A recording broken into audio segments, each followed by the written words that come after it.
Sir নমস্কার, আমার নাম সুস্মিতা সূত্রধর। আমি তেলিয়ামুড়া ডিএস মোটরে কাস্টমার কেয়ার এক্সিকিউটিভ হিসেবে কাজ করছি। স্যার আপনার নামটা কি আছে জানতে পারিনি? বিদ্যাদেব। আপনার অ্যাড্রেস? আমার address হরিকুমার চৌধুরী পাড়া। বর্তমানে যে হিরোর স্কুটিটি চালাইতেছেন মডেল কি আছে স্যার? জুম কোন জায়গা থেকে কিনছেন? Hero DS motor. কতদিন হয়েছে? 1 বছর 2 মাস। আজকে আপনি কোন জায়গায় আইছেন?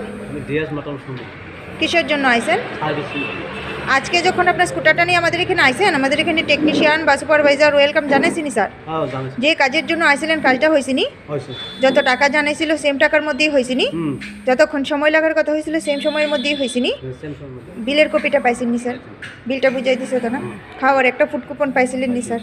আপনি তো গেম খেলছেন আমাদের সাথে, কেমন লাগছে স্যার? ভালো লাগে। আচ্ছা, আপনি তো বুকিং করে আইছেন, এই কারণে একটা লাকি ড্র কুপনও পাইছেন। লাকি ড্র কুপনটার মধ্যে কী পাইছিলেন স্যার? 20 টাকা। পার্সে ডিসকাউন্ট পাইছিলেন। আচ্ছা, তো আপনার সাইকেলে যে টেকনিশিয়ানে কাজ করছে ওনার কাজ কেমন লাগছে? ভালো লাগে। তো ভালো লাগলে 9 বা 10-এর মধ্যে কত নাম্বার দিবেন? 10 দেন। আচ্ছা, সার্ভিসিংয়ের পরে তো স্কুটারটার একটা পুজোও দিছি, কেমন লাগছে? ভালো লাগে। তো আপনার যদি ভালো লাগে আপনার বন্ধু বান্ধব বা আত্মীয় স্বজন সবাই জানাবেন নি স্যার ডিএস মোটরস থেকে নতুন বাইক বা স্কুটি কেনার লেগে? জানেন। ঠিক আছে, তো আমাদের ওভারঅল কাজ শেষে স্যার একটা রেটিং নাম্বার দিতে লাগে। এখানে কাজ করায় আর সব কিছু যদি ভালো লাগে থাকে 9 বা 10-এর মধ্যে একটা রেটিং নাম্বার দিতে পারেন। আর যদি কোনো রকম কমপ্লেন থাকে তাহলে তাও জানাতে পারেন স্যার। ঠিক আছে 10 দিয়েছি। ঠিক আছে, ধন্যবাদ স্যার ফিডব্যাকটা দেওয়ার লেগে। আপনার যাত্রা শুভ হোক।